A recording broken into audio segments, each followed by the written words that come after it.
I prepared a song for the intro. You prepared a No, song? Oh my I didn't. So okay, yeah, I'll start. I think we should include all this, but Mhm. welcome. This is the unnamed, as it is right now, unnamed video game podcast. Mm. I'm Fonzie. This is Uh, Gavin. I'm Gavin. Yep. And we have no idea what we're talking about, but this is the first thing. It's gonna be super rusty. This, yeah, for sure. Like The rust is being scraped off. We're Yeah. putting on the, linoleum cleaner because I'm not sure why. yeah, I would get this thing closer to you. Would I? Yeah, just like 2 or 3 inches away. There Okay. you go. So I think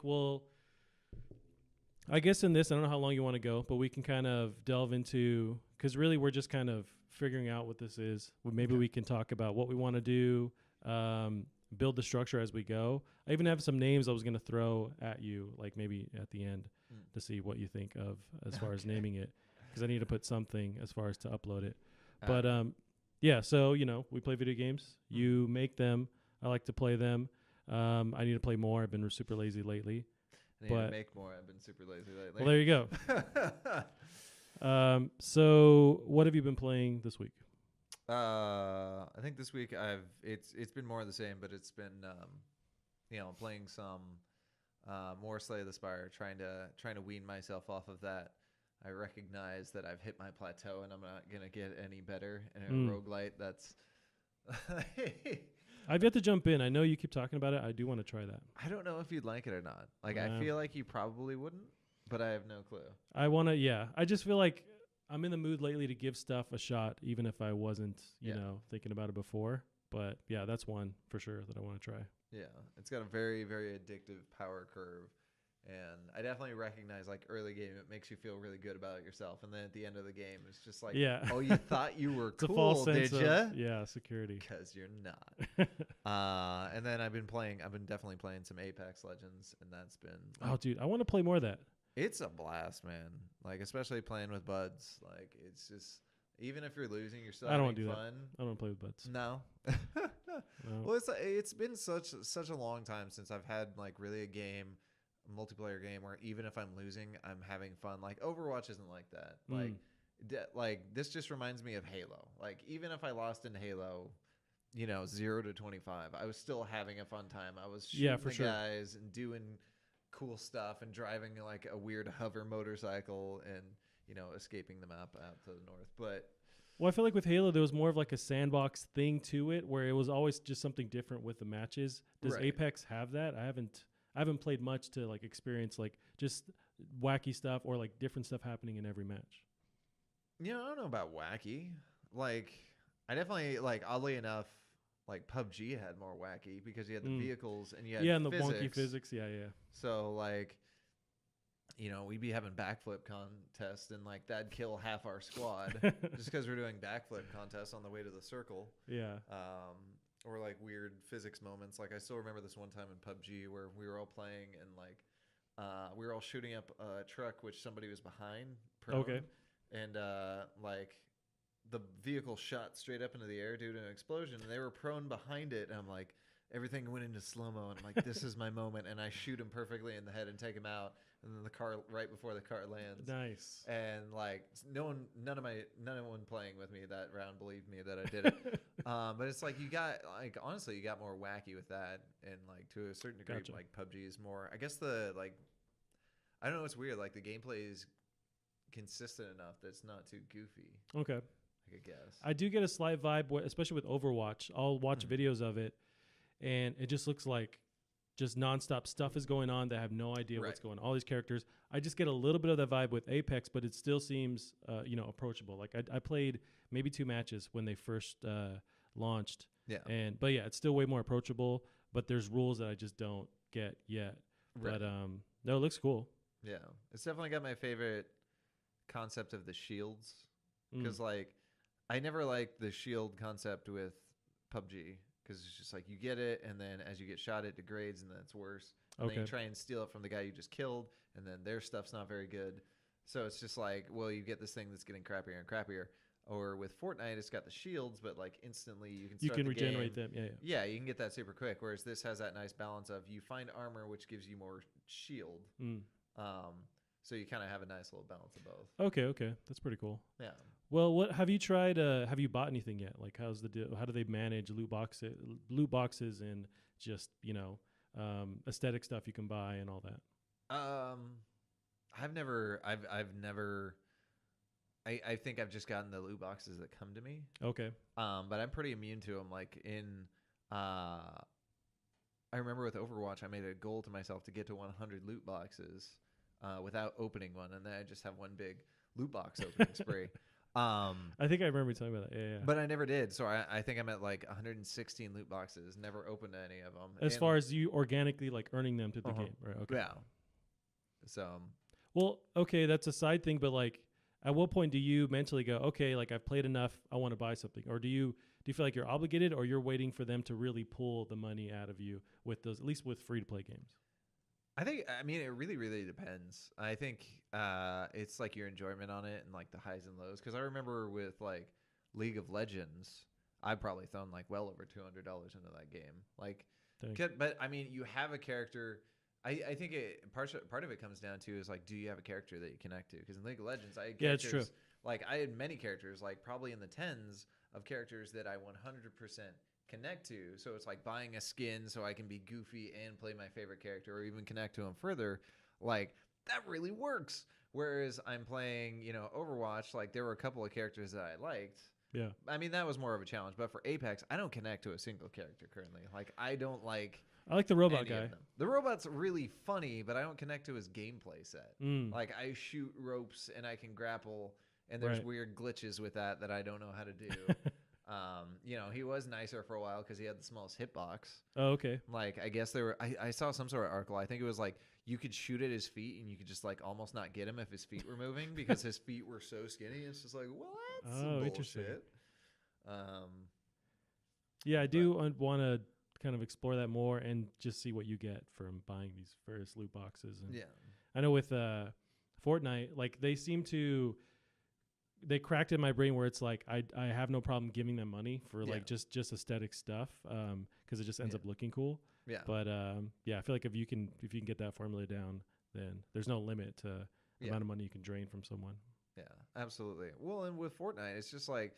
I think it comes down to connection because there are skins like I don't play Fortnite, but if I did, I would have that Raven skin. Even though it's like one of the first fucking skins that came to that game, it looks so damn cool. Yeah, and it's like I just wear that all the time. Or see, it's almost like at least again with Fortnite, but you see your kind of drop down of all the different characters you own. It's like collecting little figures. It's like I like that person, so you can just kind of switch through them. But then it just becomes collecting. Like even if I'm never gonna play this character, it's like it's cool to have. Yeah, well, I think that's something neat though that Apex has done that I haven't seen anywhere else. I'm sure it's been done, but they have the so you have the skin, right, and you buy the skin, and then once you've used it enough, you get like an alt version. So like let's say you get the weird dragon gun where this like Chinese or Japanese, I don't remember what kind the long dragons are. Is slithering like through your gun, and if you do well, I think it starts off as red maybe, and if you do well enough, you can turn it blue, and it's like that's cool. You get a skin for your skin. Nice. Like that's like almost tiers or branches that can unlock. Like you can further upgrade stuff. Yeah, kind of gives you that much more ownership, which was something I think Call of Duty used to do really well. Like if you were really good with a gun, then you got the cool skins for the gun. Especially towards the end, they really just like you could trick everything out on your gun. Yeah. It was nuts. And then I would jump in and play pretty close to release, and people just have tons of stuff unlocked. I'm like, how the fuck did you do that? And it's just like putting so much time into it. Yeah. That reminds me, I don't have the article pulled up, but they just reached 50 million current players. I want to say on Apex. 50 million, concurrent, it's nuts. Which is insane. I don't know, and I don't know off the top of my head what the max concurrent views are. I'm sure Fortnite's still. They got to be top dog. Yeah, they're gonna be top dog for a long while. Yeah. But it is nice to see. I think for me, it's really nice to have another battle royale that I actually enjoy because I stopped enjoying PUBG. I think it was a great game. I've poured over 100 hours in the game. I've had some of the best gaming hours of my life in that game. I'm done with that game. But like Apex has got me back, and I feel like I'm enjoying it way more. Even I don't like to play solo, but even if I'm playing solo, I'm still having like a really good time again. That's cool. Yeah. What have you been playing? I know we did what I've been playing. What have you been up to? I've been playing Ape Out a lot. Ape Out, yes. I really dig it. The music's rad. It's like this jazz kind of soundtrack, and so as you're moving around, you play this ape, and he's getting out. You know, he's escaping. Yeah. That's it. And like you grab, you throw. I don't know if you've tried it yet. I haven't. I've seen a bit of footage of it. Yeah. I remember Devolver Digital doing some early streams, and it was really interesting. And they published it, I want to say, because they were kind of promoting it online. I'm pretty sure. But it looks like it was developed by one guy. Like I could probably bring that up. You know, it could have been, and the reason I say that is I feel like I've been hearing about this game for like 4 years now. Really? I feel like it's been in development for a really long time, and I think if you had more developers, I feel like it would have been out way quicker. I really dig that it's been getting like really positive reviews. Yeah. So you got 83 on Metacritic. Yeah, and so Gabe Cuzillo. So shout out to Gabe Cuzillo. Yeah, what I love is it's pretty simple as far as like the gameplay, but they just nail everything. The art style is really cool. Mm-hmm. You'll have there's just a soundtrack going, and your steps kind of create the soundtrack. Yeah. They use this free-flowing jazz, but also it plays into what you're doing because it's just like dynamic. If you throw some guy, you know, there's like a cymbal crash, and it's just kind of building this thing, and it's actually surprisingly hard too. Like just the stuff that you wouldn't think you'd have to do. But no, I dig it. It's really cool. I haven't beat it yet, but I'm about maybe the second. There's like chunks to the or sides like a vinyl. I think I'm on side B. But yeah, I've been playing that. Now it's is it because I haven't played it. Is it a roguelite where it's randomly generated? So okay. Although you have like a general, you have these key points that it's always going to have as far as like almost like not cutscenes, but you have these spots that are always going to pop up, but everything around that is dynamic. Okay, sure. So and how they introduce like different baddies, that's always going to be the same way, but everything else is dynamic. What I do love about the when you're dead, like the actual screen that pops up, it shows you the map and how far you got and what's left to be done. That was cool.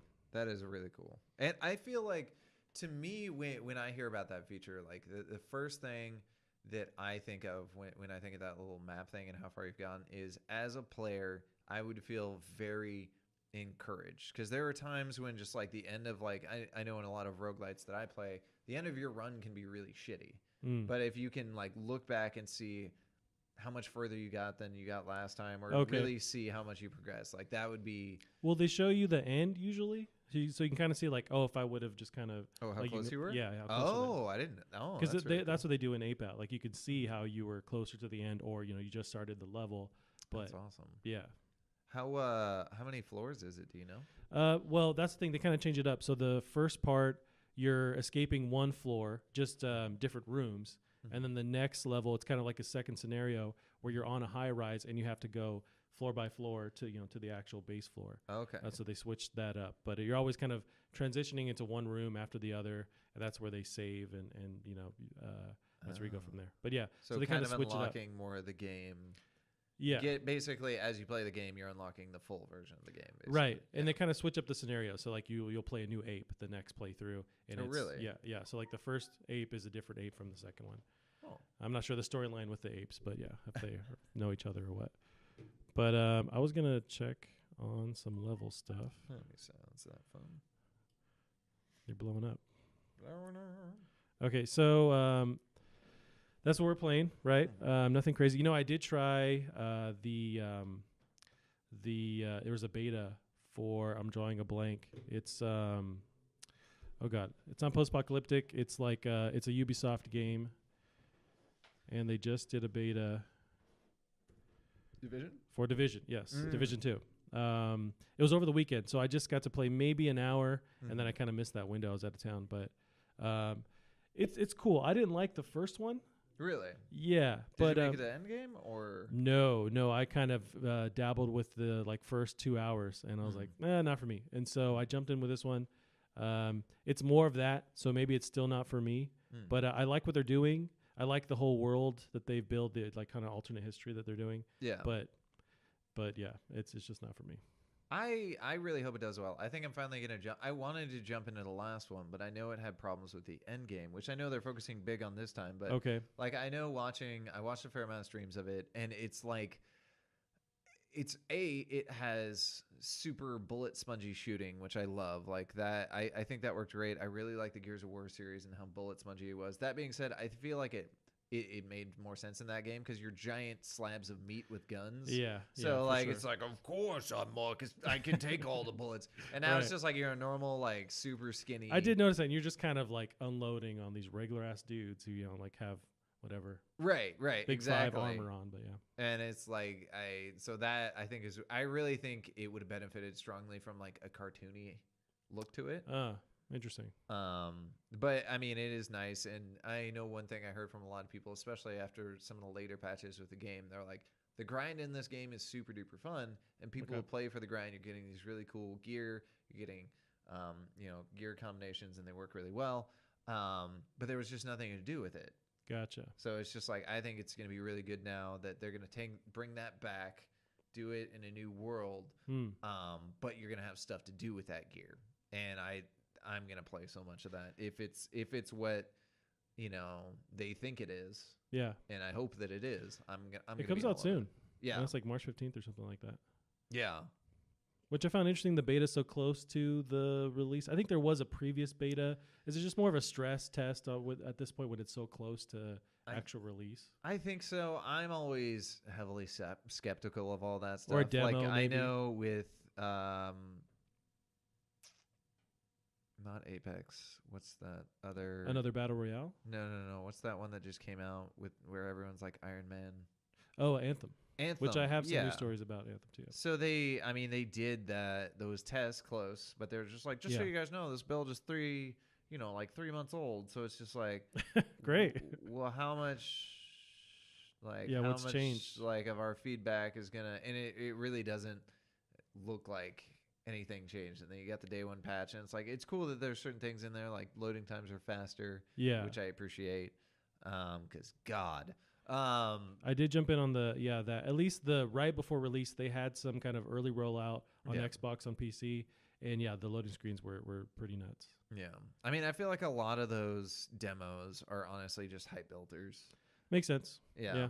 And there are some cases where I've definitely seen some late in the game betas, and they fix latency issues, or they're getting overloaded during the beta and no one can check it out, and then launch goes and it goes smoothly, which is nice because I mean, there's been a lot of games that have had that problem. Anthem was one of them. When that launch day came around, a lot of people couldn't get in, so I was not,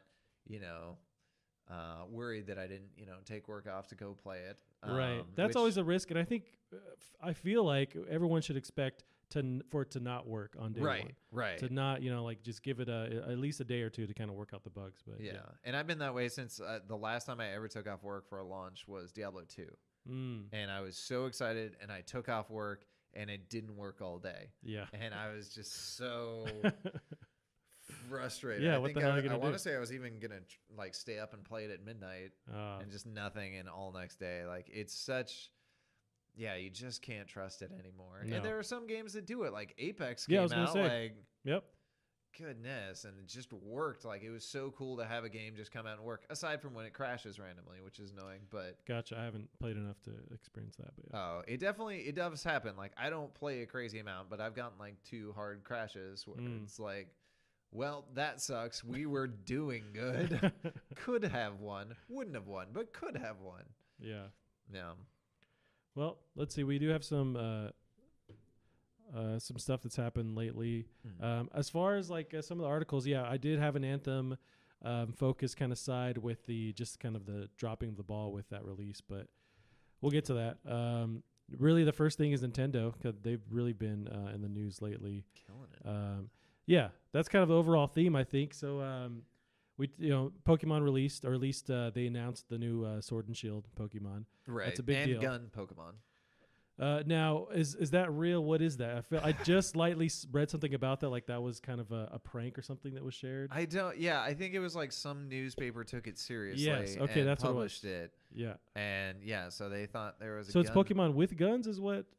I've never saw Pokemon. Well, I mean, I assume it's not related to anything ever because right. But what was the thing that was actually Sun and Moon, like all these things? Well, actually, Sun and Moon may have been related, but Ruby and Sapphire, Red and Blue versions, like none of this means anything. No. Yeah. Although that title does look like legitimately like good, and I love that Gun is like shot up. That's hilarious. Yeah. Okay. So we're looking. So at who's like I don't know Pokemon if Gun. you play Pokemon. I don't really play Pokemon. No. But who would be your starter amongst these three? I don't know. I was surprised at the amount of people that were split because I thought the bunny looking guy was just like that's it. The bunny's cute for sure. You know, no contest. And it was really interesting to see, like reading through a lot of the comment sections, the amount of like introverts that really caught on with the little, I don't know, the blue guy. Yeah, like the knockoff Squirtle guy. I look at this guy, I see my anxiety in this fish. Like I connect with him, and I was shocked. I'm just like, are we gonna have all the extroverts, you know, going with the bunny character, and then you know the introverts going with the blue guy, and no one wants the fucking monkey. Like, yeah, like the same thing for me. Like when I see this, I'm like, yeah, I'd go with the obviously, you know, the Pokemon with issues. I want to go with that guy. Yeah, like, he has personality, and it's really right. Cool. Did you see the one for it? The one of the animators or something, or one of the guys working on the Pikachu movie did a rendering of the fish guy. Oh, okay. I feel like I've seen. They look like a gecko. Maybe I'm thinking of something else. Yeah, it did look like a gecko. Yeah, it was really good. Which I'm honestly very upset that Detective Pikachu looks like it's actually going to be a good movie because that it's Detective Pikachu. That is no right to be a good movie, but yeah, what I like is that it looks fucking hilarious.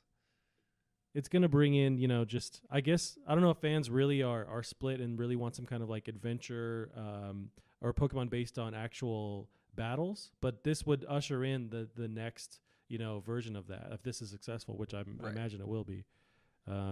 Still, I do still wish Danny DeVito was playing Pikachu, though. That would have been, I think you can replace any line of Ryan Reynolds, and I think Ryan Reynolds is doing a great job, but you replace any of those lines with Danny DeVito, it would be just like a smidge better.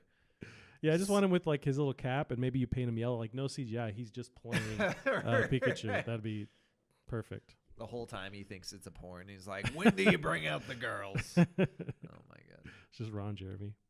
So yeah, on the theme of Nintendo killing it, you know, this is a little bit older, but as far as some of the stuff they've announced, so Super Mario Maker 2, which is awesome. I'd missed the first one. Yeah. I think it was stuck on Wii U. Mm-hmm. So I'm highly anticipating that. A lot of people excited. That's gonna be it's gonna be so cool for that community. It's really interesting that the size of that community is surprisingly big, and I know some really cool people in it, and it's like the fact that I mean these people just wanted more, and they're getting more. Right. So I mean that's why I'm interested because it's like you could just get endless levels of Mario made by people that care about it, and there's some brutally hard ones I've seen too. It's just like I'm not into that, but that's cool. Right.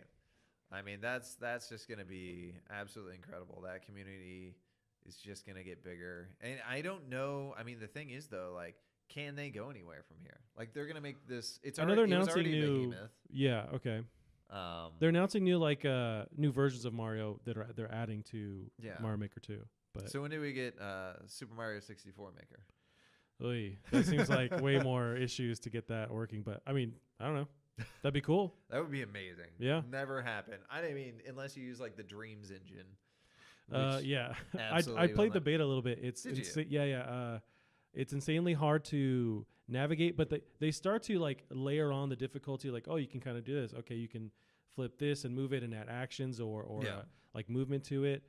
It is really cool, but just like with a basic knowledge of kind of how to play games, I don't know if it's made for everyone. Like I think you have to kind of have already a slight like interest in developing and maybe kind of understand the lingo a little bit.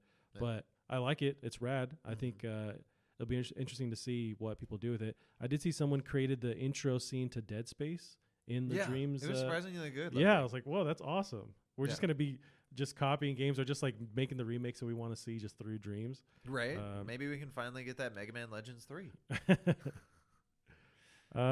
Yeah, I mean, just some interesting like releases from Nintendo. So they're doing ports, like so we have Dead by Daylight, which looks terrible. Okay, like the port version of it, like or just the game in general. To be fair, Dead by Daylight is not a good looking game. Like I think it's really cool, and I watch a lot of it, but the Switch version looks so bad. Well, we'll see how it runs. I mean, they're able to handle, and like we have Hellblade coming on too, but that look good. Yeah, that looks really cool. But I mean, you've been able to run Doom, Wolfenstein, as far as like the really taxing games. So, but yeah, maybe it's just the programming issues they have. Yeah. Well, and that's also like, I mean, that's AAA talent team right there that's been working with, I mean, you consider the fact that you can run regular Doom on any toaster you can find in any garbage can. Like, it's, so it's really not too big of a surprise that team can handle it, but it's still impressive how well that's running. I do hear it has slowdown issues.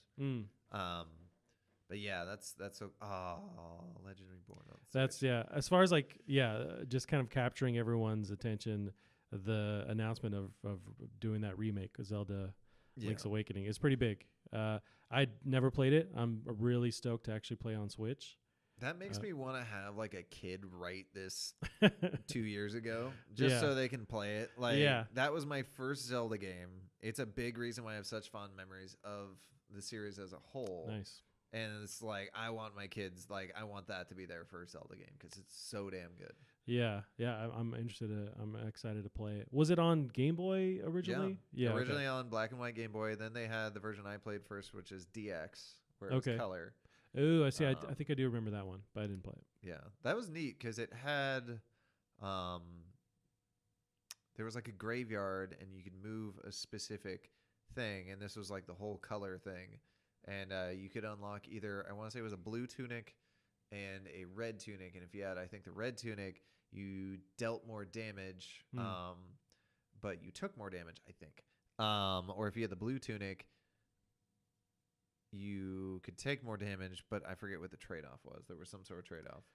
So that was kind of nice with that. But it was such a cool game, except for that final fucking dungeon, which is a ball buster. And it was hard.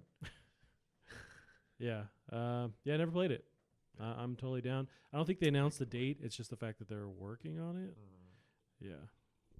But, yep. Good enough for me. I couldn't believe that little anime intro they did for it. Like, it took, I did not see that. Oh, you didn't see the intro? It was We'll definitely a moment of, like, you don't know what it is, you don't know what it is, and all of a sudden it clicks, and you're like, oh my God, they're actually doing that. It's such a cool thing because it does kind of match up with the intro of the original Game Boy, because that's just basically that's the intro. He's on the ship, he's struggling to control it, then he gets struck by lightning. And was one of the theories, I know they like eventually built the timeline afterwards, but I think the ongoing theory was that the last game where he's on a boat, God, I forget the name of it. Oh, Wind Waker? It's like Deadliest Catch. Yeah, Wind Waker. This was somehow either before that or after that. It's kind of like a continuation of that story. But I don't know if that was pieced together afterwards by fans or because eventually Nintendo like actually had a timeline. Right. It could definitely be in that universe. The only thing I would say is, well, you kind of have to play it to know the story. Okay. And once you play it and know the story, then you know that it doesn't fucking matter where you put it in the timeline. Gotcha. Like there's no reason, honestly, to even put it in the timeline. It looks fucking adorable. It's so cute. I want to live in this world. Yeah. This is awesome. It's like, I mean, this is like, you know how like when you're a kid and stuff like always like look better in your head? This is like someone took that image I had in my head and made it even better. It's so cute. Oh, dude. Yeah. Yep. Yeah, so... That reminds me of something. So you're saying Ape Out, right? So it's got that kind of jazzy thing. And I was thinking about that when you were talking about that. Like, so... Breath of the Wild also had really sort of jazzy combat music. Is it like sort of dynamic where it's changing depending on what you're doing? If I remember correctly, a little bit. But it almost seems like that's a really good idea to go with jazzy music. Even though it was weird, like when I watched people play Breath of the Wild, I didn't think it worked. And then you're playing it and you're like, actually, this works pretty good. Gotcha. I almost wonder, it's just like how well does jazz really fit in with, you know, these crazy kind of chaotic well, just with like the cymbals, you know, the crashing of the cymbals, Yeah. as far as to kind of insinuate explosions, that kind of thing, action, and then you have just with the ape, especially, like he's just kind of on his feet, traveling that way. The slapping of his hands is that kind of not a congo, but like just like a beat, like a drum beat. Yeah. But yeah, they really nail that as far as like feeling like, oh, I'm creating the sound a little bit. I know other games have done that, especially with Nintendo too. I want to say it was Galaxy, one of the first Galaxies. They had they had an orchestra recording, but like they would change pitch and tempo based on like what you're doing. It was just a little bit more tied to your actual actions. Super Mario Galaxy, or I want to say either the first, the second. I remember hearing something about that. That's another one I've never finished, but yeah. Well, definitely like dynamic soundtracks have been around for a long time, but it's just like how dynamic do you make it? Like I do remember, like one of the best examples I've seen is like Shadow of Colossus. Because that really changes on where you are on the monster, how you're doing with the monster. Or when you jump off or you fall off an accident, how that sound kind of goes away. Yeah, it gets really somber all of a sudden. Like I still remember like the big, like there's like a sky train robbery style monster that's really long and you have to climb up it. And like the moment where like I hop off my horse, get onto a wing and it takes off into the fucking sky and all the, like the music kicks up and you're like, oh shit, this is happening. Like it's really, but there are other examples where it's so subtle you don't notice it. Like I played the first God of War. I borrowed my girlfriend's disc, and because she was very careless with her discs, it was scratched. And it was interesting in certain scenes where I could tell how dynamic the music was because it would cut out entirely. Whoa! And then like I swung across a rope and all of a sudden it kicked in differently than it was a second ago. So you'd really ago. notice the sound. Yeah. And it was really, but if you're not playing with it, you never know that game has a dynamic soundtrack, but it totally does. And it works really well. And I think this is almost more like sounds like a generated soundtrack based on your play.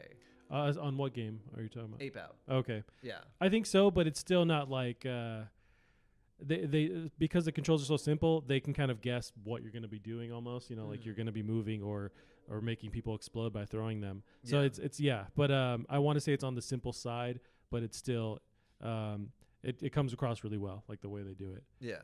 I remember it's almost like I could just hear that music on its own and without any other music beyond that, because it's awesome. Yeah. I'm super down for that. I definitely want to check it out, but I'm also a huge fan of Hotline Miami. That's one title I never played, the first or the second one. I know it's really loved. Yeah, it's a good game. Yeah, one of my favorites. I have a huge backlog I need to get back on. Yeah, it's never going anywhere. Or you mentioned Twilight, or not Twilight, but the newer Zelda, Breath of the Wild. Breath of the Wild. It may just not be for you. Like you said, you didn't really connect to it. No, fuck that. I'm gonna play it, and I want to beat it because everyone loves it. That's my goal. This, the next couple months. There's always plenty of games that everyone loves that you're not gonna like. But I hate being on the outside and just like kind of peeking through when conversations are like best of the or game of the year kind of conversations. Right. I want to experience that. At least I want to have my opinion on it. So like, I'm gonna jump in and play that for sure. Yeah. I'm just disappointed, that I gave up so early on it, but. Yeah. I guess because it was surprisingly hard, like harder than I thought. Yeah. It could have been the route I was taking. I was going to because I think they let you explore everywhere, right? Obviously, but there's key areas where it's like you shouldn't mess around with this because you have no idea what you're doing. But I would seem to just hit those spots and not find the route they want me to start with, if there is a route. And so it was just kind of frustrating. Well, I definitely took those areas that I wasn't supposed to go to as a challenge. And I feel like that was the really fun way of playing. It's like, I know I shouldn't be fighting this thing yet, but I'm going to make it work on my sliver of health. And I found fun in trying to break the system, which really the system doesn't care if it's broken. It's just happy you're there. Gotcha. So, yeah, I definitely really enjoyed that aspect. And it was so cool having a hard Zelda again, because we haven't had one in forever. And I'm still bad at it. Like, I'll watch people that are really good. I know I watched this one guy. His name is Metric Seconds. He beat, I think it was Master Mode, without ever leveling up his health. And I think he did new armor as well. Okay. And, like, I'm watching him in these fights, and he's using the shield like a goddamn madman. And I'm like, I've just deflecting everything? Or? I didn't reflect anything with the shield until the final fight. Because I was so bad with the timing. And then I got there, I'm like, I don't know what I'm doing. So good luck, Link. You're just going to face tank this stuff. I feel like the deflecting, I thought it was important because there are areas when you're out in the wild and there are these like tarantula looking robot things. Yeah, And they hit you Guardians. with their laser. And I Yeah. could not avoid that for the Wow. life of me. But I figure, okay, when I learn whatever ability with deflecting, that was going to be key. But yeah, they would find, and I would try to like just sneak around them everywhere I went. Yeah, They'd find me, and yeah, it sucked. that was definitely one of my still favorite parts is fighting those Guardians. Like their combat was really fun, unless they got like some distance on you and could just laser beam you every time. Like that was really frustrating. But I could tell, yeah, because I was so bad and they kept killing me. I could, in back my mind, as soon as I figured out how to do it, that'd be such a satisfying feeling, like taking down these things because they kept kicking my ass. yeah, But to the point where I just gave up. yeah. I do wish I'd use more of my special arrows against them, like the arrows that are good at killing them, because I really just didn't use them. And it's like, well, why didn't I use them? Like, there's no point in not using them on them. Did you kind of finish and then not jump back into any of the DLC or anything? Because there was like the motorbike thing at some point. Yeah. There's other stuff they rolled out. Yeah, never jump back into that. I Gotcha. would like to try out the motorbike at some point, and I hear that dungeon was good. Okay. Yeah, I never got into it. Nor did I try out the amiibos, so I never got. Oh, into yeah, that. yeah. Interesting. Okay, so this is kind of a bigger rumor that's, and it's a rumor, so take it with a grain of salt, but the idea that Microsoft might be working with Nintendo to put Game Pass on Nintendo Switch. So I had some like different outlets just to kind of really make sure this is legit. So Reset Area is a big one, Yeah. but Game Informer is also kind of at least aware that that's a rumor. But yeah, and then I'm wondering, what do you think that would, if that is true, what would that be? What would it look like having Game Pass on Switch? I mean, I imagine it's like a cloud gaming service, or Yeah. like Ouya was trying to be, or some of the other ones. On Live, I think that was way back, but yeah. What were the two questions again? So what would that look like? So that's kind of trying to figure out, because I know that Microsoft did announce in October a kind of streaming service, because for a while they didn't have a legit one for gaming. Oh, okay. Yeah, they did. It's like Project Cloud or something, but they announced that, and so I imagine it would work in that capacity. But because not all the games that are on, the Game Pass would work, just natively work on Switch. Like there's taxing game, there's like Forza and that kind of thing, Crackdown. Yeah. I mean maybe Crackdown, but yeah, so they'd have to stream it in some way. They just haven't really talked about that kind of thing yet. Yeah. But that's just the one thing I love about Microsoft right now is that they're against the wall, so they're just throwing Hail Marys and just trying anything. They're throwing some damn good Hail Marys. Yeah. That last, what was it, E3 or whatever, where they were just like, "Welcome to the candy shop." Okay, well I can't find the actual title, but yeah, they did talk about that. But I mean that'd be dope. You just pay for a subscription and then you have these various games on your Switch. I feel like that can still exist with Microsoft, where it's not going to cut into their thing, right? It's just an optional, especially with Switch. A lot of people have, right? Because right now I don't feel like buying the Game Pass. Mine just came with my Xbox One, but did it? Yeah. Oh, okay. And like I think the only thing on there that I really wanted was like Sea of Thieves, and even then it's just like I don't have enough people that I would play this with me. Yeah. And I don't think I'd have fun by myself in that game. But Microsoft Game Pass on the Switch, I'd be all over it. Yeah. I think it's a great idea. I think they'd make money from it. It'd probably cut into some console sales. But I mean, at the end of the day, it'd be such a big deal. Yep. And I hope they do it. I kind of doubt they'll do it. But man, I mean, it's interesting to see their technique, like, because right now, like, there's no exclusive anymore. So there's no real need for me as a PC player to buy an Xbox. Like, I just don't care, aside from, like, maybe I'd want to play with my buddies, which I can't really, I can't play with my buddies on console. But so you can't cross-play with a title on Microsoft's or on Xbox? There are a few titles you can do that with. But like within PC and at least Xbox within those two? Or... No? Yeah, there are definitely titles in there. Okay. I don't know which ones you can do that with, besides Fortnite, because you can play that with everything right Sure. now. Yeah. Yeah, I wouldn't know enough about it to be able to do that. But yeah, that would be cool, especially if we can get that in there.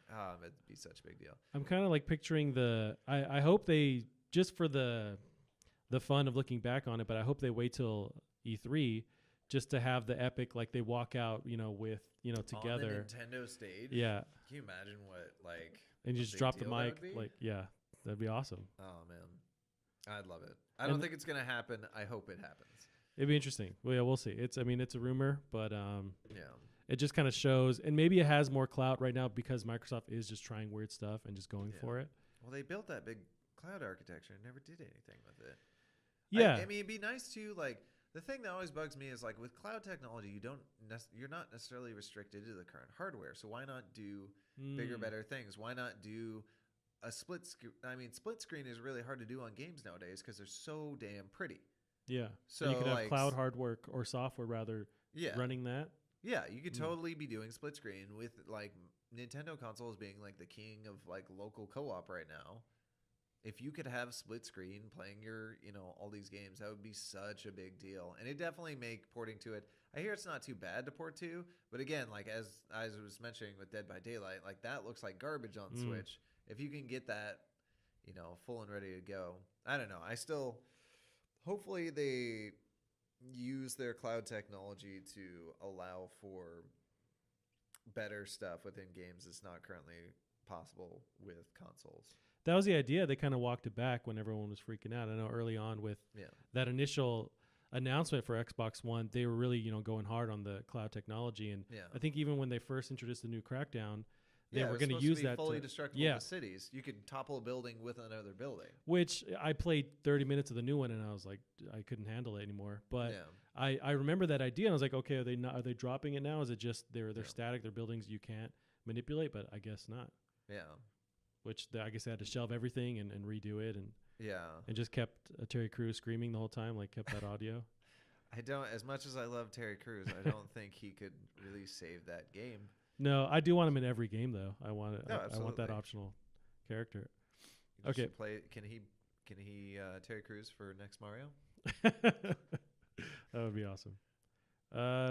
As far as Switch stuff, we just on Saturday it was the second birthday of the Switch. Yeah, and that really, I just kind of was thinking about that to reflect, and we've already talked about the really Nintendo stuff, but I mean, they're killing it. I feel like they're just in the right position, and I think of with Wii U how they've really just kind of dramatically flipped the script on that, and they're just back in everyone's hearts, which is awesome. Yeah, and you never want to see them like where they were before, but yeah, and the Switch times were such dark times. Wii U or the Wii U, the Wii U. Like, and the few games on there, like, you kind of hope they all get ported over. Right. Like, now we finally that should be the plan. They should be okaying that all across the board. Like, Toad's Treasure Tracker, I wanted to play. Yeah. Now I can play There is a Toad game. I'm not sure if it's exact port, if they redid it, whatever. Even there's a newer Yoshi that they announced, too, also on Switch. I'd like that Wonderful 101 game. I didn't see that. It was Platinum Games, and it was, like, kind of like Pikmin, but kind of different, and so just actiony, and you're gathering a crowd, and you can shape your crowd into like a fist that you punch a bad guy Really? with. What was it called again? Wonderful 101. You still have the rest of that search on there. Yeah, I just like to. Although it knew what you meant. Oh yeah, okay. Yeah. I get a Beautiful Joe vibe from at least from the main character. Like he does kind of have a Beautiful Joe. I mean, same studio. Okay, that makes sense. Yeah, I am excited about that new Astral Chain game. Like it's definitely like one of the most anime things I've seen in a long time, and I thought it was a sequel to gosh, what was that one game? Yeah, isn't that this gorgeous? looks dope? Yeah, it's almost like a child's like. I don't know, action figures or something. Yeah, just kind of like playing in your room with all this stuff. Yeah. What was the other game you were talking about? What other game? Astral Plane or something? Astral Chain. Oh my god, you can form them into a gun and shoot that gun. It's like when they're pitching ideas, like do that. It's just like anything. I mean, that's how Astral Projection changed my life. I mean, that's definitely platinum. Like they're going to take whatever they do and go to 1,000 with it. Astral Chain. Astral Chain. Yeah, I was Googling the wrong thing. Yeah, this is February 13th, so they just kind of announced this. Yeah, just announced it the other day. Got some Power Ranger vibes to it. Yeah. A lot of people, me included, thought it was a new Xenoblade game. Like something about the look, something about the cheese of it, the way the women dress. Like I was like, all right, this is next anime titties game. Right. It's the new Xenoblade, just set like further in the future or the past or something. But yeah, it looks. And we don't really know what the gameplay is yet, but it's this weird like co-op with yourself thing. It appears. Oh, really? You're swinging this guy around, doing weird stuff. Actually, yeah, that actually looks pretty cool. Right? I do. It reminds me of. There's that game with the. It's kind of the same style, but you have this lady with her. She's using her hair as like a weapon. Bayonetta. Bayonetta. Yeah, I kind of get that. At least with like the sort of glimpses of gameplay. Yeah, same studio. Well, there you go. Yeah. Platinum does what Platinum does. Gotcha. I'd still love to see them do again like another, and I don't know if it sold poorly or whatever, another Vanquish style game. I don't feel like they've had like that was such a cool shooter and it was so extreme. Although I guess that Nier game kind of probably satiated that feel for a lot of people because it was still that one looked really interesting. Yeah. And that's another title where I'm sure it's not for me, but I do want to try it because there's enough there where it's like, this looks cool. Yeah. But normally I'm not really into that kind of thing. Yeah. Yeah, and then they do the list of people working on it and everyone lost their mind. And I'm like, who? I think we're done jacking off Nintendo. I feel like they've earned everything. All right. But yeah. Reggie's going to retire after that one. All right. Back to my family. Yeah. So we kind of lightly touched on Anthem. Yeah, they just kind of just dropped the ball. I mean, they crapped the bed with this release, but is it like I just haven't played enough of it. I feel to like really judge it. I'm not having fun with what I'm playing. That's kind of the vibe I got. So I did maybe 2 hours on it, and while it was like it's super beautiful, it's just not even as beautiful as it is. It's not unique enough to really like keep me invested. Yeah. The gameplay was cool, was interesting. I like the cooldown mechanic where you have your Jaeger, your like robot guy. I think Javelin, no Guardian. Javelin. Okay, Javelin. Yeah. That you have to kind of manage all the different things going on. That was cool. Yeah. But it just wasn't really like anything keeping me focused. But I wonder if a lot of the negativity is also because just the bad taste in everyone's mouth with God, now I'm drawing a blank with Mass Effect, with the last one, and everyone's just really not giving them the benefit of the doubt or a chance because of that. Just how they let everyone down with that. Apparently, how they let everyone down with the last one. Well, see, I feel like that's not it because I know for me personally, I could give a shit about Mass Effect. So yeah, I'm in the same boat. But like when this came out, like that was not even in my mind as far as stuff. I was just I think I honestly feel like part of it may just be like the gameplay. They didn't know what to do with the gameplay loop. So it's like you start to do a mission and you barely even do like your intro mission where you like get to the boss. Like you barely even did anything. And then people are treating you like a god for having been there. And you're like, shouldn't I have like survivor's guilt or something from this? Cause I just like walked into it and people died and I didn't really do anything. Yeah, like that would have been more interesting. Like make me feel bad about it. And then like it has you in the Citadel or whatever it's called and you're talking to people and none of that's fun. And then it puts you into a crappy menu and then you load for an hour and then you do a mission with poor pacing. And it's like, if they could just deliver really the good parts of the game, more of the good parts of the game, like give me like the looting, I think was okay. And I guess they're improving the loot, but just like, let me play with my food a little bit. Let me just go out and shoot stuff and get really kick ass. And they could even, that would honestly be a better thing. I've definitely heard people say a little bit is like, give us more enemies. And I think that would be really good. Give me more enemies. Give me a lot of enemies to manage and deal with. Give me a bigger health pool, but give me more enemies. And then just makes my attacks bigger and cooler. Like the one big lightning guy, people like playing that person. Yeah. Because they do cool shit. Like give everyone those cool, big, badass moments. Let me be the tanking, everything. Yeah. And, I hear there's not even that big of a difference between the big tanky guy and the regular warrior guy. It's just like one has slightly more health. Gotcha. I assume those tanky guys are slower, but I just assumed they were balancing it that way. Yeah. And then you have to do this flying around. Yeah. But I still never figured out how to do like I have like an ability that like makes the enemies like focus on me. And I don't know how to do it. In no point in the menus can I find the button to do it. Well, that's good. Yeah. So, all right. That'd be handy. Yeah. It's I mean, I wish them the best. One of the recent things today was Sony actually taking note, because apparently with whatever latest patch, various PS4s are shutting down after playing Anthem. Really? Yeah, so the game itself is shutting down. And in response, Sony's actually giving refunds, like no questions asked for that game. Sony is? Yeah. And I've Why should Sony have to do that? I mean, they must have a clause where when it's considered broken, they actually will bend and give a refund. So, wow. Yeah. So at the moment, until they actually release a patch that will fix that. I guess good on Sony. Yeah. Yeah. But that's usually like a last resort. Right. So it really must be something that's unavoidable for those people that experience that. See, and that's really sad too, because like for PC, that makes sense. You're gonna have problems because everyone has different computers. There's a million different parts you could have, and have like one little piece problem. But with fixed hardware, get your shit together. More variables with PC and with PS4. There's not, or consoles in general. Yeah, that's pretty embarrassing. It's tough.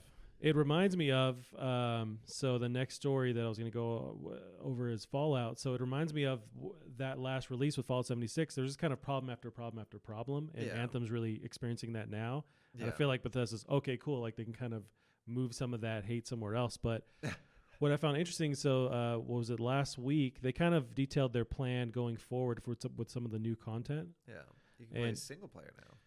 So is that the deal? I know there's these newer kind of modes or focuses. So as far as like these seasonal things. Sheer terror, I know nothing of this. But yeah, I heard you can play single player, which I don't really care about that. I know you could have before, but you were just alone. Yeah, as long as you don't shoot people back, you don't really have to worry about other people.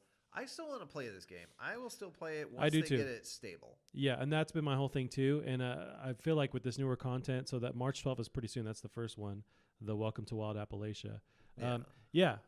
Because I love Fallout. I just really wanted more of a single player experience. And if they can at least give you that option more, I think they are going to kind of adjust. I don't know if this stuff, because there's 3 kind of newer expansions here or just new modes. I don't know if that was intended to be free from the get-go or just the response of negativity. They're like, okay, we got to do something. Let's offer this free. Probably that. They've always charged for, DLC in the past, which that's the other thing. I'm gun shy with them with their DLC because it's so spotty. Yeah. In general, with me, as far as DLC goes, I just wait till it comes out.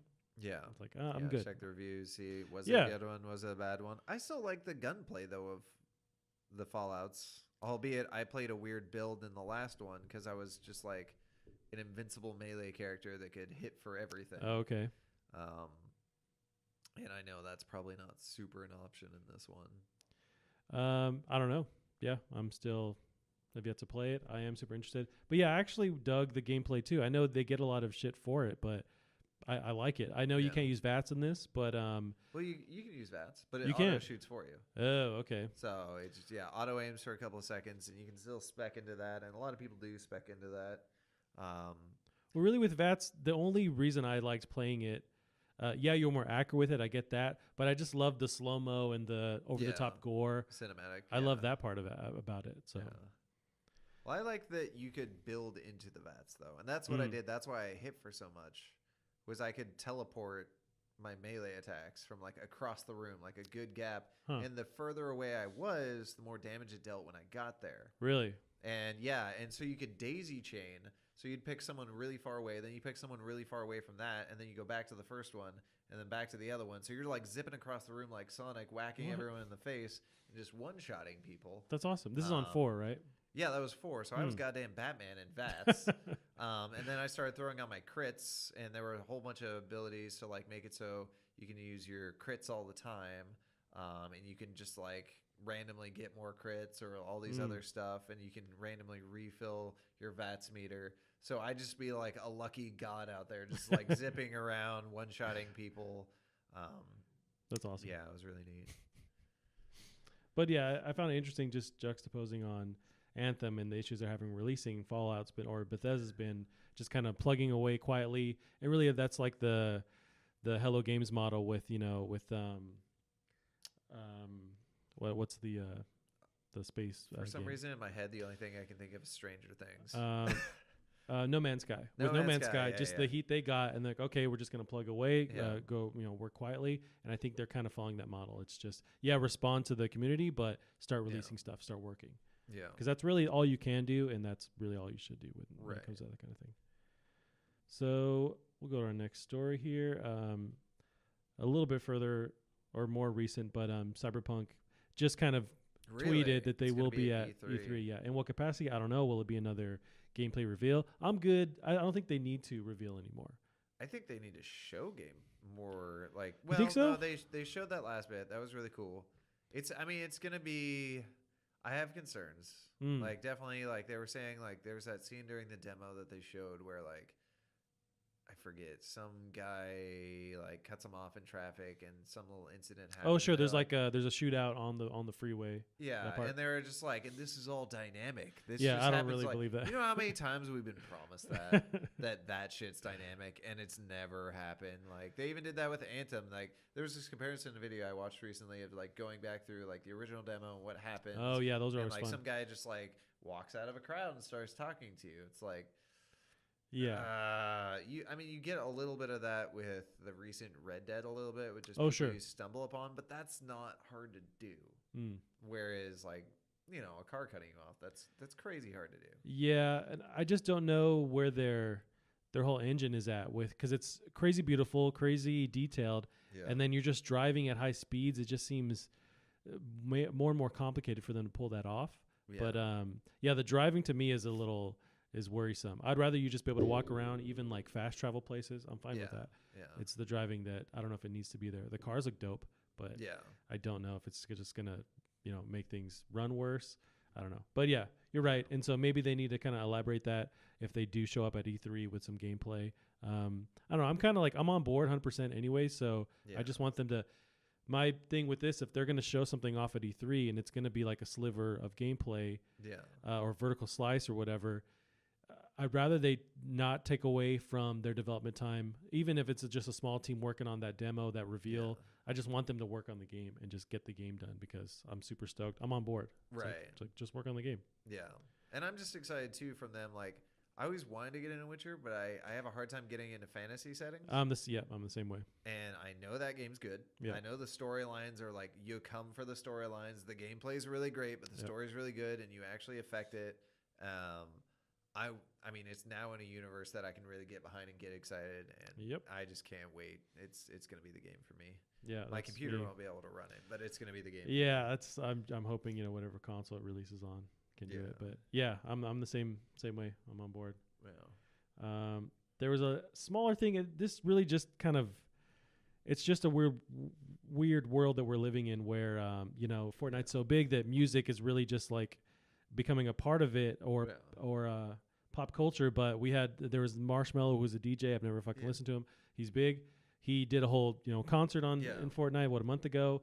Weezer, so they just kind of previewed their entire album in one go on Fortnite. They had their own creative island, and it was just kind of strange to me. But it doesn't surprise me. Like that, 100%. That's what you should do. That's advertising. This is the biggest game in the world right now. Jump on there. Of course, do that. But it's just kind of like we're in a Black Mirror episode. It just seems strange to me that there's rock stars premiering on a video game. It's definitely really weird. Especially when you see, like, I know Marshmello was a big fan of Fortnite. Like, he won a tournament with Ninja. Oh, really? Okay. Wearing his helmet the whole time too. Okay. Yeah. Dang. Yeah. So he won that tournament. So it makes sense to do him. I don't know about Weezer. And they're all kind of older guys. Seeing some of these combinations. I know, like, for example, Imagine Dragons did like a song or something. I don't know whether it was an original song or just they were asked to sing one of their songs for some sort of League of Legends animation or something like that. Okay. And they brought them in because Riot Games knew that Imagine Dragons were really big fans of League of Legends. They'd be sometimes playing it right up until they go on stage. Gotcha. Okay. You look at like you, God, what was that example I was gonna give? It's another band that's a fan of a game. Shoot, I've forgotten. Oh, I was gonna say, like, at this rate, it's like, how long is it gonna be till like Lupe Fiasco shows up in the new Street Fighter? Sure. Which I'd be super on board with. I guess why not, like, merge all this stuff together, because we are kind of realizing, and I feel like it all kind of ties back to, again, Fortnite and Drake, when it was such a huge deal that he was just going to play the game like in a live stream and everyone lost their mind. It's kind of cool to see these worlds merging, or just pop culture in general just really just kind of blending like it is. But so it makes sense that it's going to happen that way. Yeah. It's just weird that you'd premiere an album on a video game. Yeah. It's just kind of like thinking or talking to myself when I was 8, like that would be a possibility. That's just seems crazy to me. Yeah, it's so strange. But yeah, go for it. More power to you. Yeah. So yeah, I don't know if you've caught up on some of the Sonic leaks, but I know we're jumping far, but it's pretty bad. It makes it really sad again when to compare it to something else, like when Nintendo did the transition from 2D games to 3D games, right? They did very well, and I've definitely read some essays and stuff about why that was. Like, they found how their gameplay could be improved by the third dimension. Gotcha. And really leaned into those things. And, they had a very smooth transition. Ocarina of Time, Super Mario 64 is probably the biggest example. Whereas Sonic had a really rough transition into 3D. Yeah. And as much as people love the Sonic Adventure games, and I certainly loved them at the time, like, you go back and play them, and they're not... No, they're rough. They're very, very rough. Yeah. And I loved them when they came out. Yeah. Oh, absolutely. I still know most of the words to, like, running around at the speed of sound. Yeah. That scene in, I don't know if it was 1 or 2, where you're getting chased by the Mack truck while you're snowboarding down San Francisco Super hills. Dope. Like, I played that demo like 1,000 times. That was such a cool part. But, like, to me, this is sort of reflective of, like, now we've got Detective Pikachu with the creepy looking live action Pokemon. Yeah. And it's actually working, and now you have creepy live action Sonic, and now I just want to vomit. Yeah. It's just kind of a bummer, And then, so I'm thinking of the actual, like, plot and some of the actors. So Jim Carrey will be Dr. Eggman. I think he'll do okay there. I think that's probably viable. It just also seems nuts, but okay, go for it. But yeah, it's just... Did they announce who's going to be Sonic? No, I'm not sure who's voicing the actual character. God, those legs. I feel like Neil Patrick Harris can do it really well. And this is still like, this is promotional art that's leaking. It's not the actual CG in motion. Maybe it'll really kind of stand out when you see an actual trailer. Maybe. The feet are weird. It's like kind of Jim Henson, like seeing the Muppets feet, like when or not the Muppets, but or like Sesame Street rather. Yeah. When you're seeing actual Muppet feet, it's weird. I mean, bringing in Jim Henson, that makes me think of who's the guy that did Edward Scissorhands. Oh, Tim Burton? Yeah, wouldn't it be great if they just took like a weird Tim Burton-esque route to this movie and made it really kind of twisted and weird? Yeah. It's just like, what even is a Sonic Hedgehog? And today is like, there was an article released on Sonic the Hedgehog's like original origin story. About how he was just like a hedgehog that lived in a hedge next to his neighbor who was Eggman before he was Eggman, and then like something happened to Eggman, and like I guess he was his like mentor or something, and Eggman was a chef, and then like this whole thing happens. This makes sense. And then so like now defeating Eggman is like sort of sad because he was his best friend and mentor, and it's just like, can we bring back some of that weirdness to the Sonic? Like, Sonic doesn't know what to do with Sonic, aside from like those more recent games like Sonic Mania that were clearly made by fans that knew what they loved about Sonic. And it's them still going back to 2D and just kind of staying in that world. Maybe that's where it needs to stay. Yeah. Although Dark Sonic worked, though. Like, I don't know if you ever watched the cartoon series back in the day. I did. Yeah. Yeah. I don't remember any of the plot lines, or I remember them eating cheese dogs. That's about... There was a lot... Well, it was weird because the show had a transition period, because when it started out, it was super, like, Saturday morning cartoony, like, over the top, cheesy. It was a lot like the Mario show almost, with how corny it was. And at one point, it gets dark. And that's the part I remember most as a kid, because it was great. I think it dealt with Although that may have been the movie, like Metal Sonic, who's like his dad or something like What? that. Like, yeah, it gets really rough. There's like a rebel army, and Sonic's part of it. And Whoa. yeah, like something happens to Eggman or Dr. Robotnik. I forget which one he is. And like he goes from like cheesy evil to like evil. Oy. And oh man, so if we can go back to that, I'd be all over it. I didn't realize the world was so deep with Sonic and the lore. That's interesting. Yeah. I remember the chili dogs. That's Yeah, the chili dogs. I think I don't even know. The chili dogs may have gone away. Like Robotnik took away the chili dogs, and that's when shit got real. yeah. So I think we'll end. Just another little rumor thing or speculation, but Yeah. Borderlands 3. So there's just more scuttlebutt that they'll kind of be at E3 in some capacity and finally show off, what they've been doing. But yeah, I think it's kind of interesting because they've been gone for so long, Right.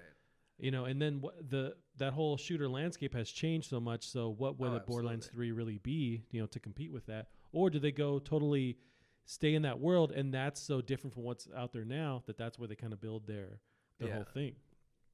But yeah, so that's just kind of, so there was a Take-Two like investor call, which is always how like stuff is leaking. Yeah. But they kind of planned out their time frame with 2019 being some kind of Borderlands 3 announcement release. Man, I hope it's good. Yeah. I dug too. I didn't never finish Borderlands 2, but I liked what they're doing, like the art style and all the just the gunplay, the gameplay was cool. Yeah, and the characters are really fun. It definitely needs a big improvement. I still think the game needs a second ability. Like every character has one ability, and that's really cool. But I think everyone needs a second ability. Like whether you want to do two equally good abilities or whether you want to have like a smaller ability and then a big ability, kind of like Destiny has. Oh, okay. And I still think Destiny was kind of like, a holdover game for a lot of Borderlands fans. And it had a lot of the same formula. It had some of the, I think originally, like when you watch the original trailer for Destiny with how goofy the guns were and how goofy that demo weird was, with it. Yeah. I feel like it was more Borderlands inspired.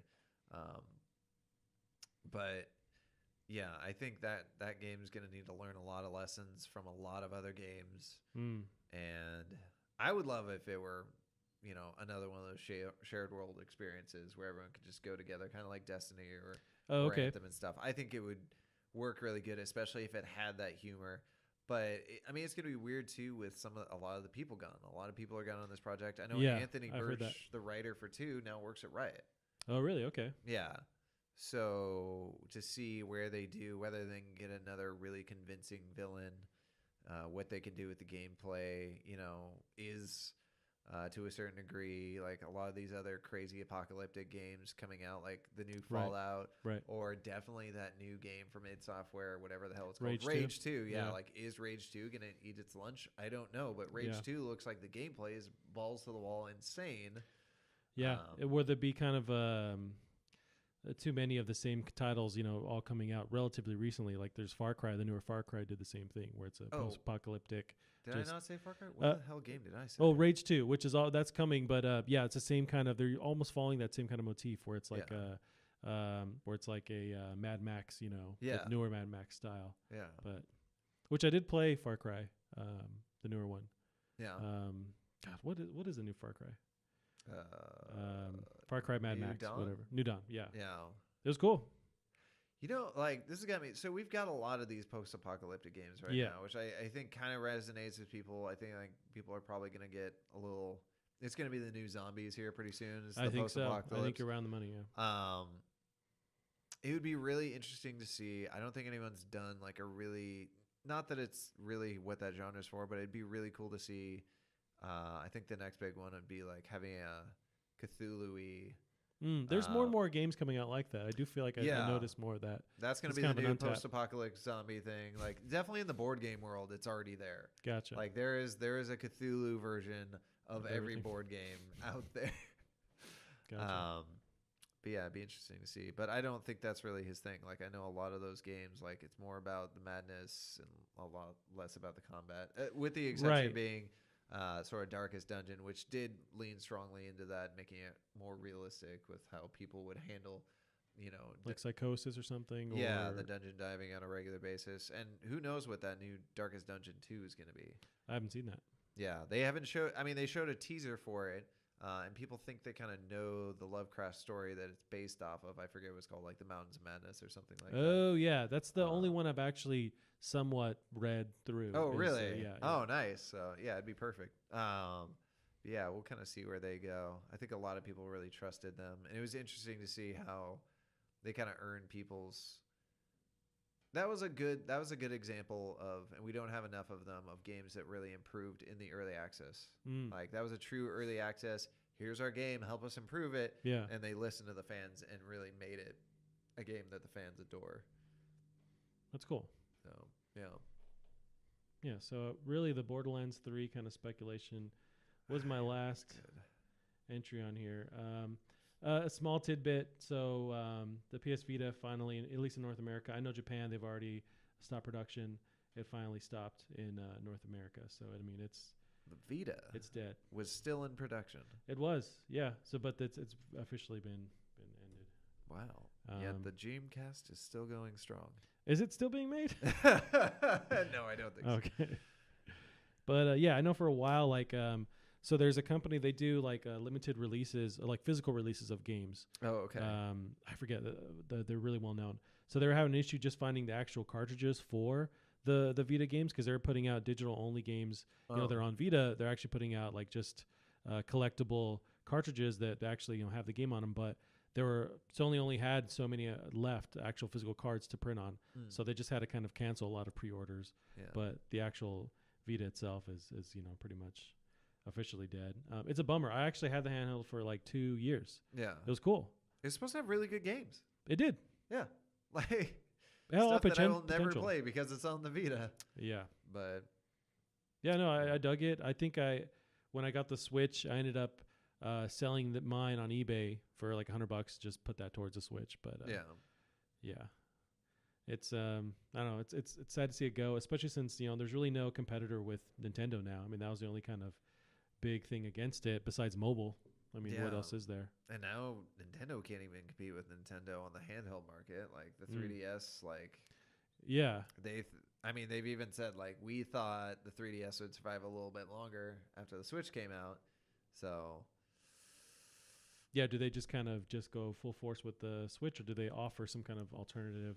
Yeah. Or like a 2DS version of the Switch, like there was that cheaper, just kind of like option to have for whatever little brother in your family. I don't even know what they do. Like, because I mean, honestly, I don't like the Switch as a handheld. It's too damn big. And I played my 3DS all the time on the train to work back in Chicago. Like it's nice having a little handheld console with some really, really good games. Like some of my favorite games are on the 3DS. So it would be nice to have something, but I don't know in what format. The other thing people point out, two things we're losing too with that is dual screen gameplay was pretty cool. It was nice having a map screen or whatever you wanted to do with it. Yeah. And then that touchscreen is whatever kind of touchscreen that is, has a little bit of a texture to it. You're still using the pen. Like it's a different experience than you get on your phone. That's true. Yeah. And you're losing that if they decide to not, keep exploring that with a 3DS or that whole idea. Also, the 3D was kind of cool, especially when they improved it for the new 3DS. Like it got way better. I still think they could do more stuff with like head tracking, so like you moving around. So it's automatically adjusting the depth or whatever for you. which it does with the new 3DS. So it's like you already had that head tracking. Make it so you can peek around a corner in a game with that. Like allow for like Nintendo used to do, more with like the Wii U and the Wii, like I'll bring back a little bit of that new innovative ways to play. Gotcha. Unfortunately, with those head tracking in the screen, you look like a crazy person playing that on the go. Yeah, when you're kind of people don't necessarily want to do, but it would be nice to see them bring back something. It'd be nice to see the 3D kind of kept around, but yeah, I just don't know where Nintendo goes with this. Yeah. I think I turned it on once with the first Mario on 3DS. I know it kind of launched with that one. And I wasn't into it. Man, I stopped. I think I kept telling myself, yeah, this is cool. I think I like this. And then you can't really move your head around. But I haven't tried newer models where it actually will adjust for you. Oh, it's great. It's really that great. could be cool. Yeah. But yeah, I never gave it a shot. Yeah. But Bring back the Game Boy. I don't know what you're doing with it, but bring it back. dude, I think the Game Boy could have a resurgence. That'd be awesome. God, what would they? Would they just call it the Game Boy? Yeah, just the Game Boy. I still kind of wish they had done that with. Now I do think the Switch was a great name for the Switch. Mm-hmm. But I remember a lot of people were thinking, like, for that, the rumor was that they were just going to call it the Nintendo. Because, I mean, that would have been so cool. Like, finally, all the soccer moms would have it right for once. Exactly. Yeah. They finally go play your Nintendo. Like, that. Oh, man. That would be the biggest fucking mic drop to call it the Nintendo. Oh, my God. Wow. But that'd be dope. maybe that'll be their new handle. So that that really ends it. I think we've gone for like 3 hours anyways. Half-Life top-down shooter. So some of these things are just little funny tidbits I thought I'd like to show you. Okay. Mario 64 at airport. So I need to remember like how to actually use this. So yeah, this is from Kotaku. Just somebody. I'll actually find the actual article here, but they modded Half-Life 2, Half-Life 1 to be a top-down shooter, and so you can play the entire game just in a different perspective. I just thought it was kind of funny. Would that work? Apparently, so they've adjusted the camera to not like go outside of the world, but it kind of limits your view because of that. Or you can have it have more of a view space of a viewable area, but it's going to go outside of those bounds, so you'll have this black kind of area. Huh. But yeah, just kind of a weird way to play it. But I just thought that was neat. Huh. And I just recently played Half-Life for the first time, so it's kind of. Did you actually play it all the way through? No, I need to finish it. I really do. But once hard. and once I got over the hurdles of kind of the older controls, I was actually like, okay, I'm into this. This is awesome. This is this is Half-Life. Yeah. I need to finish it up. I would love some kind of remake somewhere, on up-to-date hardware, but that would require not Valve making it. right, yeah. Okay, so that was that top-down shooter thing, and I think really the last part was this. Mario 64 in an airport. Yeah, it was just a funny little thing that I'll include. What? Just a little. And this is just a dude swimming to the sound of Super Mario 64. But I thought that was pretty cool. I do want to try this now. And that's gotta hurt.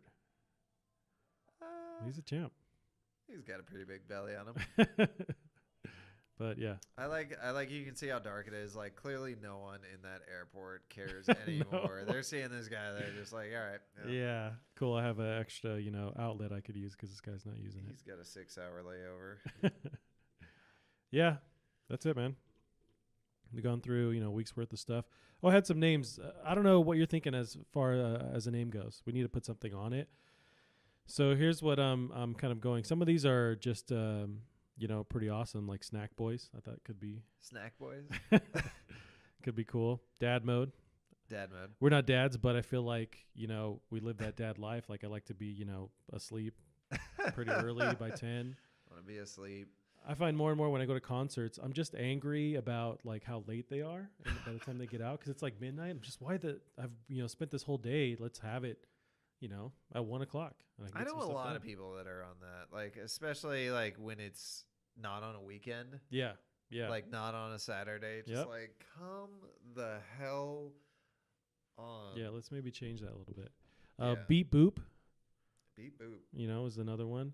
Some of these could be like the title and then with Gavin and Fonzie, that could work. Or just the thing, the actual title. Yeah. Yeah, I don't know. Under Control, I had an idea. I was just kind of like spitballing these. Cool. Electric Company, I thought could be cool, but that might be copyrighted because there's an actual show called The Electric Company, well-known show. I imagine Game Show would be. Yeah, that was kind of some of these I thought maybe if they're so obvious, they're not taken, yeah. But my original one that I started with was Flashing Lights and Sound, as just like to explain, I don't know what video games are. Right. But I got really obsessed lately with this idea of including some kind of tie to a seance, like that actual like visualization of just nowadays video games being like maybe a modern day version of a seance of, really talking to someone that's not there or people gathering around for some reason. And I just love that idea. Where are we dropping? Where are we dropping? Could be good. Video game homework as far as like Just kind of like maybe going over more terms or like just like technique stuff in games that maybe we could like pick apart more. You know, like I'm always asking about lighting or reflections. Like I just want to understand more about that. So maybe kind of dedicating a spot in the show to that, and then maybe kind of building around that. But I don't know. Some of these are just ideas, but we do have to make some kind of name for it. Right. Yeah. But I don't know. What are you thinking? Are all these horrible? I think well, I mean, it just depends. Like at some point you need something that kind of like, it'd be nice if we find something that gives people like a little bit of an idea. Like I feel like Where We Dropping, like to me sounds like we're talking about battle royales all the time. Yeah. And it's not only, Yeah. Or Where's Dad Dropping? Like maybe we could start merging these. Dad Dropping? Or is it Childish Gambino that did a it's like a random name generator, but like a Wu-Tang random name generator. We could maybe just plug stuff into that. Oh my God. That could actually be really dope. That'd actually be really funny. I don't know what that would even be, but yeah. So, I could just put in numbers and just call it like an actual, just name it by numbers. But we're just gonna do this live.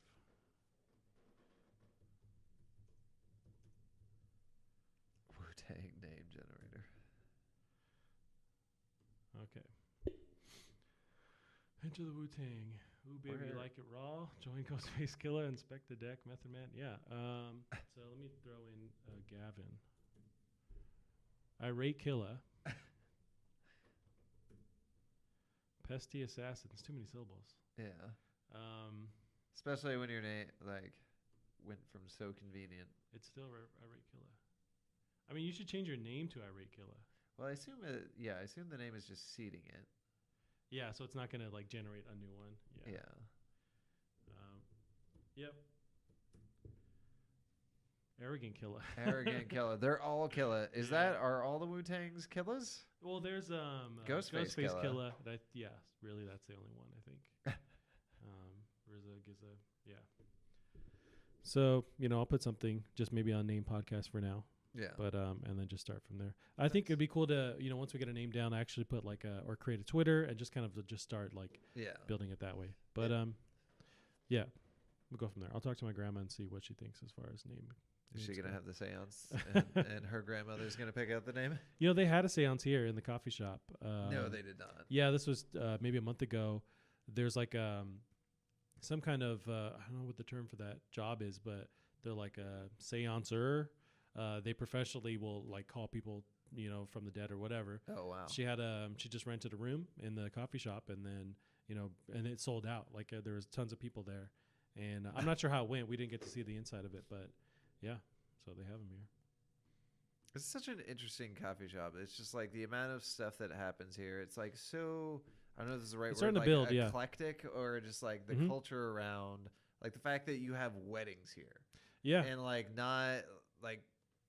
People like this coffee shop so much, and they think it's such a cool place that they're having weddings. Like, well, okay, pump your brakes. With the weddings, it's like it's just cheaper to do them here. So I think a lot of people. Is it? Yeah. Okay. So a lot of people. The courthouse has these weddings here, but it's because they offer them cheaper here than when they do, and it's like overflow too. When they're just booked at the courthouse after 5, they'll do them here as well. Really? So I think it's just more of a convenience, and it's a little bit cheaper. But yeah, it's funny because when my boss made that deal with the courthouse to actually put the weddings here. There's a deal with the courthouse. Yeah, so they paid for like 2 years or whatever to like always have those weddings here every Saturday. But when they did that, I think the idea was, okay, people are going to come in, maybe buy a coffee or something. 90% of people don't, buy anything. They just kind of come in, go to the wedding, peace out. But it does add some it kind of is refreshing. You get to see more people in here. So at least adds it for that. Yeah. For that side of it. But yeah, it's really just like you'll get older people too, and then younger people, colliding in one area, which normally they're not gonna, I guess, unless they're shopping or something. Right. I don't know. But they're like hanging out here. Yeah. But yeah, that part's cool. Nice. And it's funny with Rosillo's, the pizza place next to us. I feel like they're always hiring. They seem to always hire like an ex-girlfriend of mine as like a manager there, and I always have to like interact with them. Yeah. I wasn't where you had that many ex-girlfriends that this could be. No, I have like, I don't know, 2 or something, but they all end up, coming here. But yeah, it's also a small town, so that's why. Yeah, that's true. Yeah. Okay, man, let's end this. Yeah. Well, then we got to think of a cool way to end this. Well, you should probably do, what's your name and where can people find you on social media? I don't know. So yeah, I'm Fonzie. You can find me at Fonzie Fiesta on Twitter. Maybe I'll change that, but not that anyone would ever watch this. But yeah, and Gavin, you. Yeah, and I'm Gavin, and you can follow me on Drunk Devs on Twitter. Alrighty. Well, we'll see. No one. We'll see you guys. Bye bye. Next week. All right. Thanks. Cool, man. We got it done. Nice. Oh, I wasn't recording the entire time.